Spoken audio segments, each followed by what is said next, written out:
Inspector साहब, मैंने अपनी बीवी और उसके आशिक की फोटोज आपको व्हाट्सएप कर दी।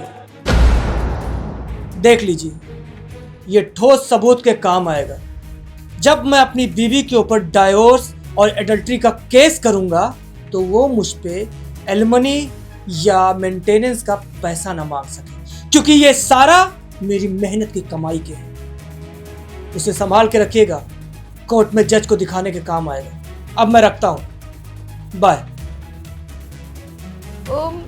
तुम कब आए यहाँ पर और इतनी जल्दी कैसे आ गए तुम? क्या बकवास कर रही हो तुम अपने बॉयफ्रेंड के साथ मेरे घर में मेरे ही बिस्तर पे रंगरलियां मना रही हो और तुम मुझसे पूछ रही हो कि मैं कैसे इतनी जल्दी आ गया। ये मेरा घर है और मैं जब चाहूं तब इस घर के अंदर आ सकता हूं। मैंने कितना गलत किया तुमसे शादी करके सृष्टि। मुझे तो कभी यकीन भी नहीं होता कि तुम ऐसा कुछ कर सकती हो मेरे साथ। आज ठीक, तुम मेरे कमरे में अपने बॉयफ्रेंड के साथ बैठी हो और तुम मुझसे पूछ रहे हो कि मैं इतनी जल्दी कैसे आ गया। अरे मुझे तो तुम पे शक पहले से ही था, बस मैं एक दांव चाहता था कि मैं तुम दोनों को रंगे हाथ कैसे पकड़ूं, और आज वो दिन आ भी गया। और तुम्हें पता है, तुम दोनों के ना मैंने अच्छे से हाई डेफिनेशन में वीडियो बनाई है और उसको मैंने पुलिस को भेज भी दिया। मैंने प्यार करने में ऐसी क्या कमी छोड़ी थी जो तुम इस कुत्ते को अपना बॉयफ्रेंड बनाई हो, सिर्फ इसलिए ना कि मैं इतना अच्छा नहीं दिखता हूं, मैं इसकी तरह स्मार्ट नहीं हूं। सृष्टि, आजकल सुंदरता सब कुछ नहीं होता, प्यार होना चाहिए, विश्वास होना चाहिए। तुम्हें ये लगता है कि तुम्हारे पर विश्वास करता है, तुमसे प्यार करता है? अरे वो सिर्फ तुम्हारा यूज कर रहा है, सिर्फ यूज। बेवकूफ औरत, तुमने इसके चक्कर में अपनी भी पूरी जिंदगी खराब कर ली, और साथ में मेरी भी, जहां मेरी कोई गलती भी नहीं थी। तुमने इसीलिए मेरे माँ बाप से मुझे अलग किया, उनके लिए मैंने दूसरा फ्लैट दिलवाया। तुम यही चाहती थी ना कि जब वो लोग घर से बाहर चले जाएंगे तो तुम अपने इस आशिक के साथ अच्छे से यहाँ रंगरलियां मना सकती हो और कोई देखेगा भी नहीं, क्योंकि वो बूढ़े माँ बाप तो कहीं और होंगे। तुम्हारी आंखों में पहले से भी खटक रहे थे, ये सारी चीजें उनके सामने नहीं हो सकती थी ना। लेकिन सृष्टि, गलतियां जितनी भी कर लो, एक ना एक दिन वो सामने आ ही जाती है। और आज सब कुछ मेरे आंखों के सामने एकदम साफ, क्योंकि तुम जानती हो ना कि तुम्हारा हस्बैंड एक बिजनेसमैन है। तो सुबह 6 बजे जाता है, रात को उसे पता नहीं कि उसको आना कब है। तो उसके ना रहने के बाद तुम कुछ भी कर सकते हो। तुम्हें पता है, एक इंसान पैसे कमाने के लिए रात दिन मेहनत करता है, मजदूरी करता है, तब जाके 2 पैसे आते हैं। और तुम यहाँ आराम से अपनी जिंदगी काट रही हो, लेकिन किसी और के साथ। मैंने तेरे लिए क्या नहीं किया, कितनी मेहनत की। तुझे घर चाहिए था, वो मैंने तेरे लिए बनवाई ताकि तू उसमें अच्छे से रह सके। तुझे गाड़ी चाहिए थी, वो भी मैंने खरीदी सिर्फ तेरी खुशी के लिए।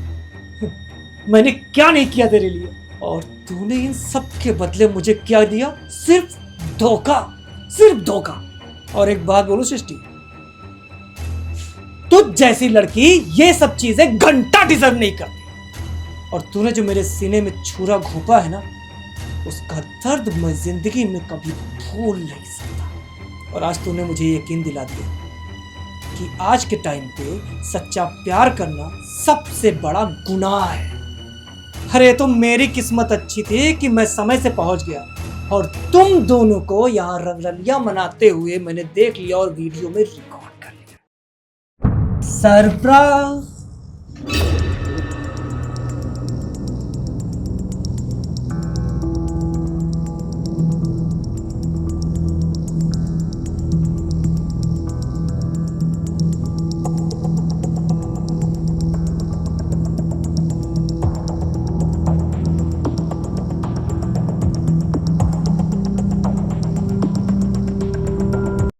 और वो भी पूरा प्रोफेशनल वीडियो, हाई डेफिनेशन में, ताकि जब जज साहब प्रूफ के तौर पे वीडियो मांगे ना, तो मैं हाई डेफिनेशन में वो वीडियो जज साहब को दिखा सकूं, ताकि तू वहां रो के ये ना बता सके कि तू कितनी अबला और बेचारी है। और एक बात तू और सुन ले, तू अगर ये सोचती है कि एलिमनी या एडल्ट्री के नाम पे तुझे कुछ मिलेगा, तो तुझे मेरी तरफ से घंटा कुछ नहीं मिलेगा। इस घर में एक एक ईंट अपने खून पसीने से रखा है। अपने माँ बाप के जेवर बेच के मैंने ये घर बनवाया था बहुत प्यार से, लेकिन अब तुझ जैसी कैरेक्टरलेस औरत के ऊपर मैं एक ढेला भी खर्चा होने नहीं दूंगा। देख भाई, तू गलत समझ रहा है। जैसा देख रहा वैसा कुछ भी नहीं है। अबे चुप कर तू। मैं तुझ जैसे नीच इंसान के साथ एक बात भी नहीं करना चाहता। और ये बता, तेरे अंदर इतनी हिम्मत कहां से आई बे? तू मेरे ही घर में मेरी बीवी के साथ मेरे बिस्तर पे लेट के यहाँ पे रंगरलियां मना रहा है और तुझे शर्म भी नहीं आ रही मुझसे नजरें मिलाने में? सृष्टि, तुझे पता है जब मैं रास्ते में आ रहा था तो मैं क्या सोचते हुए आ रहा था? मैं सोच रहा था कि मैं आज तुझे डायमंड रिंग दिलवाऊंगा जो तूने उस दिन मॉल में देखी थी। सोचा था प्यार का एक सरप्राइज दूंगा तुम्हें, लेकिन तुमने तो मुझे ऐसा सरप्राइज दिया है कि मैं अब तक सरप्राइज ही हूं। मुझे तो कुछ समझ ही नहीं आ रहा है कि मैं क्या करूं और क्या बोलूं। तुमने तो मेरी पूरी दुनिया ही उजाड़ दी एक पल में। अरे बस करो अपना ये विक्टिम कार्ड खेलना, बहुत हो गया। तुम्हारे भाषण सुन सुन के हमारे सर में दर्द हो गया है। और हाँ, तुम्हें जो उखाड़ना है वो उखाड़ लो, मेरा कुछ नहीं बिगाड़ सकते, समझे तुम? और हाँ, मुझे तुम्हारे बेकार की धमकियों से डर नहीं लगता, समझे? और क्या कहा तुमने? फोटोज लिए पुलिस को दिखाओगे, कोर्ट में जाओगे? तुम क्या समझते हो अपने आप को? तुम बहुत होशियार हो। मैं पुलिस के सामने साफ साफ बोल दूंगी कि मेरा दूर का कजिन भाई है जो मुझसे मिलने आया था। तुम्हारे ऊपर और तुम्हारे पूरे परिवार के ऊपर घरेलू हिंसा और दहेज उत्पीड़न के केस ठोक दूंगी और तुम और तुम्हारे बूढ़े माँ बाप जेल में चक्की पीसते रहना। एक बार एफआईआर तुम्हारे ऊपर दर्ज होने दो, फिर देखना तुम, ये तुम्हारी सारी जायदाद और ये तुम्हारा आलीशान घर और तुम्हारे बैंक बैलेंस सब अपने नाम करवा लूंगी मैं। और तुम्हें ये भारतीय कानून के बारे में पता है ना, हमेशा वो औरतों की सुनती है।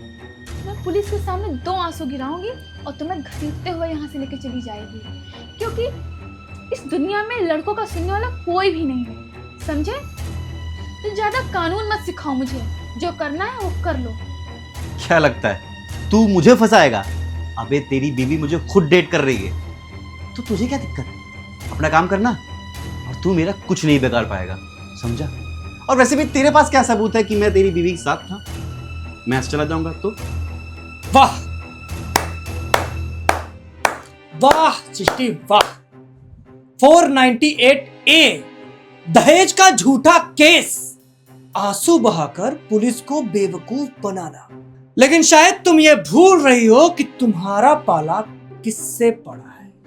मुझे अच्छे से पता है कि जब भी कोई औरत रंगे हाथों पकड़ी जाती है तो सबसे पहले यही सारे काम करती है, रोना धोना। तुम सोच रही हो कि मैं शायद सिर्फ 2-4 तस्वीरें खींची होंगी तुम्हारी। सृष्टि, इस फोन में सिर्फ तुम्हारी फोटोज नहीं है, 45 मिनट की तुम दोनों की वीडियो है, वो भी हाई डेफिनेशन में। और उस वीडियो में तुम्हारी एक एक हरकत, एक एक बातें, और अभी जो तुमने मुझे ये कोर्ट में फंसाने वाली बात की है ना, जो धमकी दे रही थी, वो सारी चीजें उस वीडियो के अंदर अच्छे से दर्ज है।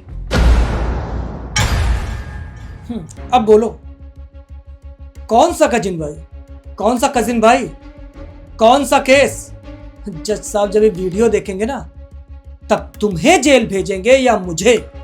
और हाँ, तुम सोच रही होगी कि फोन छीन के भी तुम डिलीट कर दोगी। तो मैडम, ये लाइव रिकॉर्ड है, वो ऑलरेडी पुलिस वालों तक पहुंच चुकी है। इसकी एक कॉपी पुलिस और वकील दोनों के पास है। इसीलिए मैंने अपनी सफाई में तुम्हें वो सब कुछ बोलने दिया जो तुमने अभी बोला। अब मेरे पास तुम्हारे खिलाफ एडल्ट्री, ब्लैकमेलिंग और झूठे केस के सारे सबूत हैं। अब तुम्हें कोर्ट से एक ढेला भी नहीं मिलने वाला है, बल्कि तुम्हें अच्छे से जेल होगा। प्लीज़ ओम, मुझे माफ़ कर दो, मैं तुम्हारे पैर पकड़ती हूँ। मैं इस नीच के बहकावे में आ गई थी और तुम हमारे लिए लॉयल थे, तुम मुझे बहुत प्यार करते थे, तुम मेरे लिए क्या नहीं किए, लेकिन मैं ही नहीं समझ पाई। प्लीज़ प्लीज़ ओम, मुझे बस एक मौका दे दो मैं तुम्हारी दासी बन के रहूंगी और आगे से अब कोई गलती नहीं करूंगी। अब तुम दोनों की भलाई ना इसी में कि बिना कोई एक शब्द बोले अभी की अभी मेरी नजरों के सामने से दूर हो जाओ। Get out.